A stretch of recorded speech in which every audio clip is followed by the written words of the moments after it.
Welcome to this episode of Grassroots Advocacy and happy Valentine's Day. I hope you had the opportunity to check out last week's episode.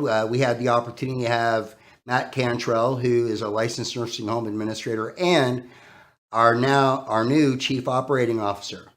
If you haven't had a chance to do that, go check that out, and also check out the previous 35 other episodes of Grassroots Advocacy. Today, we're really fortunate to have with us one of the really great members of our team. Dane Henning has been part of the team now for almost 8 years. Is that right? Yep, almost 8. Mm-hmm. And Dane has served in a variety of capacities in the association. And he is about ready to kick off a new adventure that we'll talk about a little bit more in just a few moments. Dane, part of the reason that I invited you to visit with me today, and I'm thankful that you agreed to do so, was because we have now for 35, 37 episodes been working with our viewers to create an understanding about being an advocate, serving as a voice for our residents, nursing assistants, and the profession.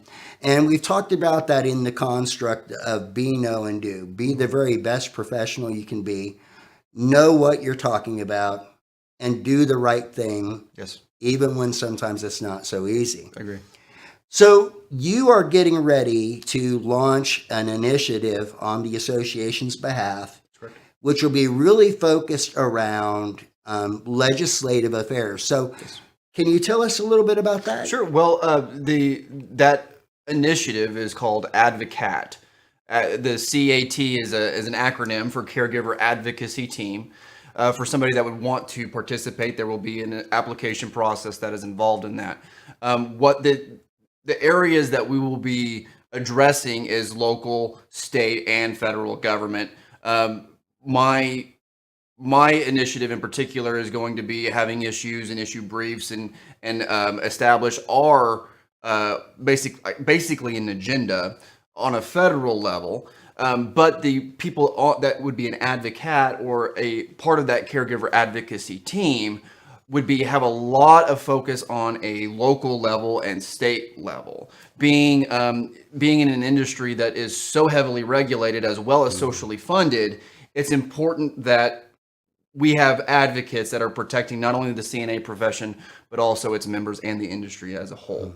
One other thing that's involved in that is also a public perception that's included. So there is going to be a little bit about go and tell your positive stories to news and media outlets, because the thing is that governing officials, they might not necessarily care what an individual has to say, but they do care what's in the news. So it's very important that we do have a presence in media as well. So that's basically what we'll be doing.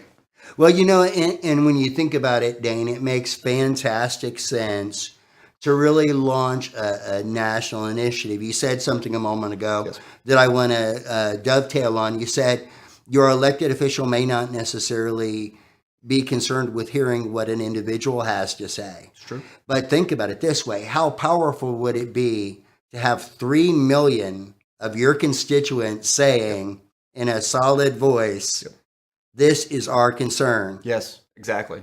And so it's really great that you're getting Advocat set up. Now, tell me and tell our viewers, what does the association hope to accomplish with Advocat? What's our goal? Well, the main goal is change, period. Change for the better. That is and there are many, I touched on it a little bit, there are many different aspects that go into that. You have to be able to contact your legislators. You have to have a local approach, a state approach, a federal approach. You also have to be able to bring the attention to the public, because a lot of people don't really know what goes on in long-term care. A lot of people, they just, my grandma's in the nursing home or something like that. So there has got to be a public initiative or a public perception initiative to make other people want to believe, or not make other people, but incentivize other people to care about what you care about. So that is a very vital and important role in that, and that's really where we're going to start is with the public perception, and then be going into more of a legislative contact and approach. You know, Dane, you make a very valid point about how important it is to educate people. Of course. You know, I think sometimes we're tempted to think that because folks are in the Beltway or at the Capitol House that they are well informed. And that's not necessarily true. And then the other piece that kind of dovetails with that or goes along with that is when we educate them, but we educate them on a large scale, that Yes. means they're hearing from a large number of their constituents. Yes, that's correct. It reshapes the way that they think. And Well, you know what? I was actually having a conversation with one member the other day, and the main thing that we were talking about was just how much legislators actually understand about the industry. Because here's the thing is, I mean, you can look at governing officials the same as how things go in the nursing home. Nursing homes are just trying to be reactive. They're just trying to bat down whatever problem. It's the same thing. It's the same thing in the governing house. It's the same thing in Congress. It's the same thing in your state Congress and your mayor's in the mayor's mansion. You have to bring attention to something in order for anything to ever happen. And right now, there's really not a whole lot happening to make people that are elected officials go, oh, hey, I should probably take notice of that. So that's really what we're trying to do mostly. Yeah. awesome. So now, Dane, can you give us some kind of impression about when we'll start to see a launch of Advocat and how you think that might roll out so folks can be prepared? Absolutely. Well, we're looking at the end of the first quarter, so that's March 31st. Right now, we have a short list of about 27 people that have showed interest in becoming an advocate. The very first thing that we will be doing is we will be taking where the large congregation of those people are, of the advocates, and then begin on a local initiative to begin processing change. Being a change agent, because that really is the key, is being a change agent. And so we'll be starting from a local level and then growing federally. All the while, we will have issue briefs that are published on our website officially. We'll also have a tool on the website for really anybody to be able to find their local officials. That's very important, whether it be in Congress or your state legislature. And we'll be starting at the end of March and then growing from there. We're going to get a good model of what it is to be, what the Advocate program, the Advocate campaign is locally, and then just boom, boom, boom, boom, boom, and let it just go. That's really the first step because it is new.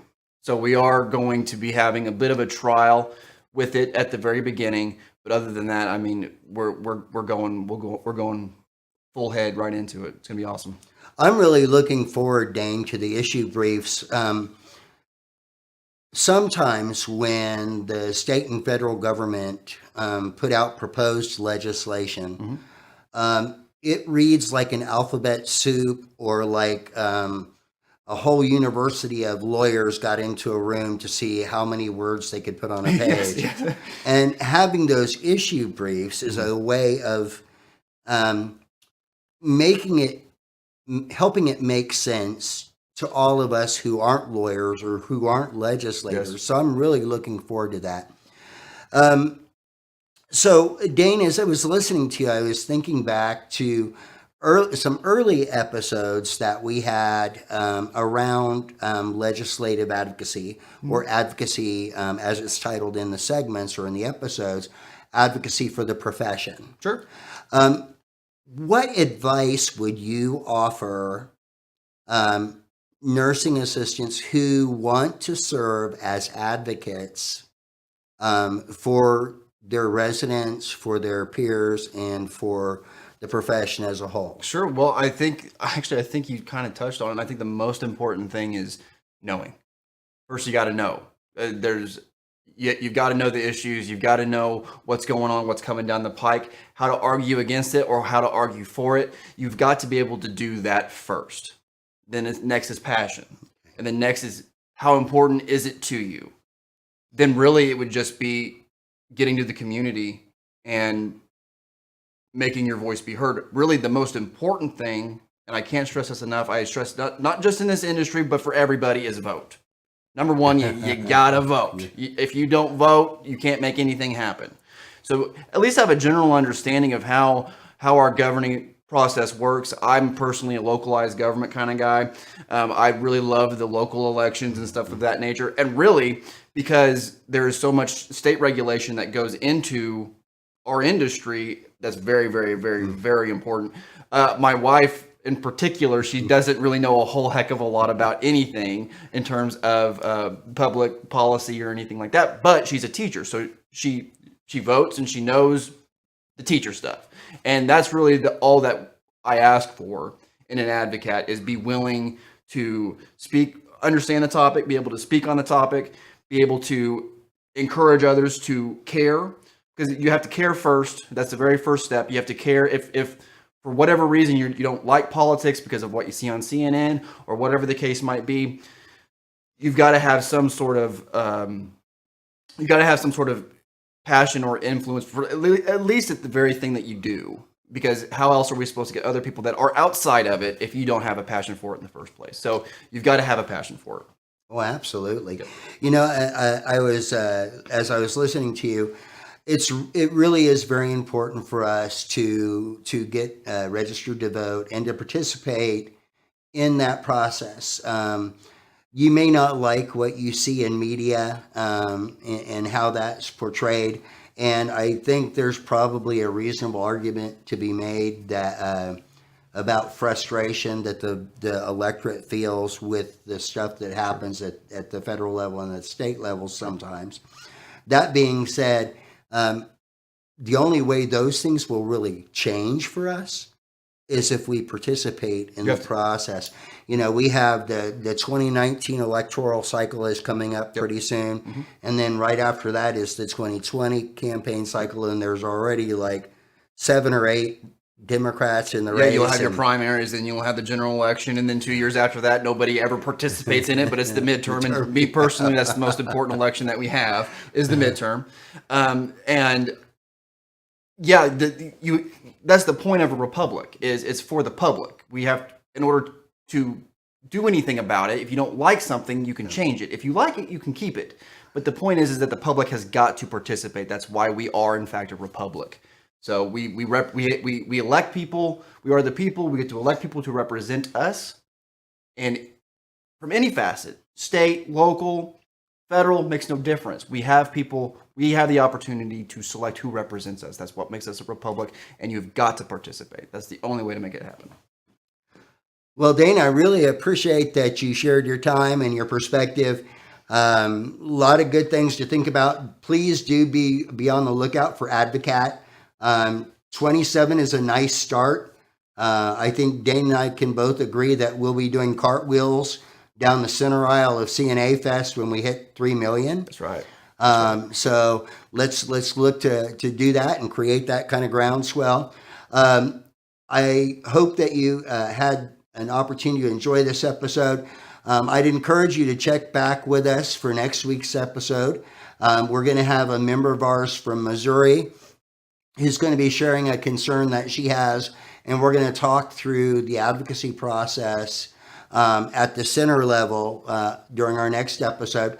As we wrap up today, please make sure that if you enjoy this episode, or if you enjoy any of the programming that is hosted on CNA-TV, I want to ask you to do 3 things. I want to ask you to subscribe, I want to ask you to like, and I want to ask you to click on the bell so you get the notifications when we're coming up. Until then, be well.